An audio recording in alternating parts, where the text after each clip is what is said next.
The story of Muslim Spain, or Al-Andalus, is often celebrated as a golden age of tolerance, intellectual achievement, and cultural brilliance. And while this is partly true, the full story is far more complex. Beneath its glittering surface lay deep divisions, political fragmentation, and social inequalities that eventually contributed to its downfall. One of the most significant but often overlooked dynamics of Al-Andalus was the relationship between its two main Muslim groups, the Arabs and the Berbers. This partnership, essential to the initial conquest, was riddled with tension and mistrust. Understanding this dynamic is key to understanding both the rise and the fall of Al-Andalus. It all began in 711 Common Era, when a Muslim army crossed the Strait of Gibraltar under the command of Tariq ibn Ziyad, a Berber general.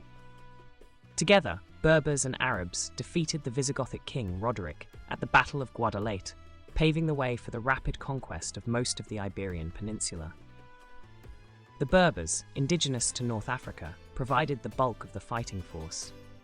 These warriors, skilled and battle-hardened, were the backbone of the Muslim army. The Arabs, meanwhile, held the leadership roles, providing political direction and religious legitimacy. At first, this partnership seemed successful. Cities like Córdoba, Toledo, and Seville became part of Al-Andalus, and Muslim rule quickly took root. But beneath the surface, tension was already brewing.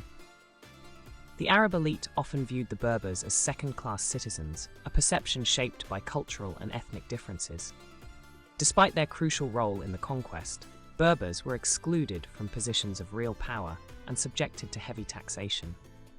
Even religion, which should have united them, became a point of division. Many Berbers had only recently converted to Islam and retained aspects of their indigenous traditions. The Arab rulers sometimes looked down on them as less devout, deepening the divide. The frustration and resentment reached a boiling point in the mid-8th century with the Great Berber Revolt. This uprising, which began in North Africa, spread into Al-Andalus in 741 Common Era. Berber forces, angered by years of mistreatment, took up arms against Arab rulers. For months, Al-Andalus was plunged into chaos. Entire regions fell under Berber control, and Arab leaders scrambled to maintain their grip on power. While the revolt was eventually suppressed, it came at a high cost. Thousands died, cities were devastated, and the economy suffered.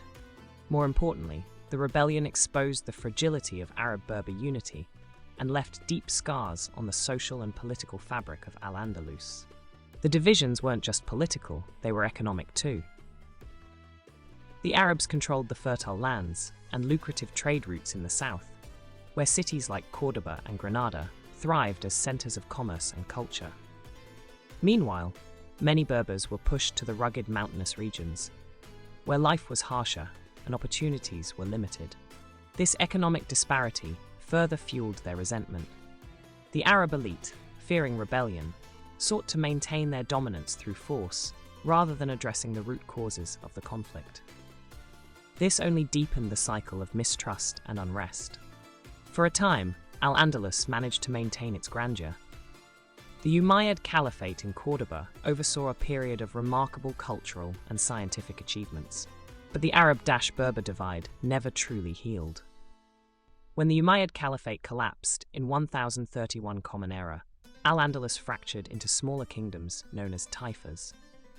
Many of these taifas were ruled by Berbers, who sought to assert their authority. But the fragmentation made Al-Andalus vulnerable to external threats. The Christian kingdoms in the north, Castile, Aragon, Leon, saw this as an opportunity.